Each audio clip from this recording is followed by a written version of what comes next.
Hello guys, today let us see why there is hypertonia in an upper motor neuron type of paralysis. So if you haven't checked out my video on pyramidal tract, please check that out because it is very essential to understand this concept. So the upper motor neuron starts from the cells of Betz and ends in the spinal cord just before something called as the anterior horn cell. Now what the upper motor neuron does is it supplies to the anterior horn cell and also supplies to the gamma motor neuron. So normally what anterior horn cell does is that it will bring about voluntary movement. It will bring about some desired movements. And what gamma motor neuron normally does is it keeps the muscle in a contracted state. It is just like a notorious kid in the class who just wants to make things go haywire. So like that, the gamma motor neuron, what it does is it wants to keep the muscle in a contracted state always. So what the upper motor neuron normally does is it gives excitatory supply. It gives excitatory supply to the anterior horn cell, and what it does is it gives inhibitory supply to the gamma motor neuron.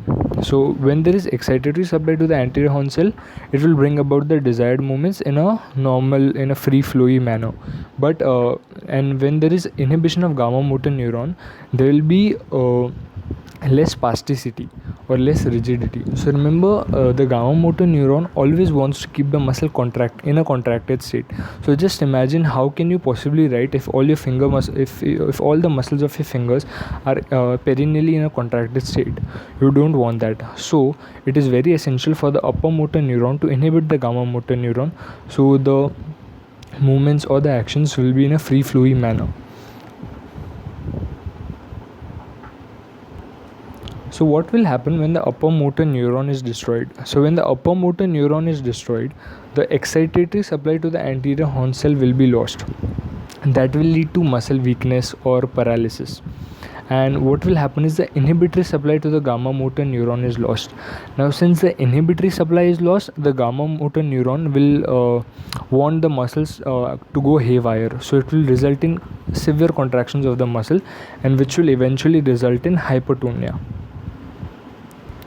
So to summarize, when the upper motor neuron is damaged, the excitatory supply to anterior horn cell is hampered.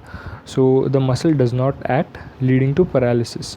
And the inhibitory supply to gamma motor neuron is lost, which causes the gamma motor neuron to overact, which results in increased tone and eventually rigidity.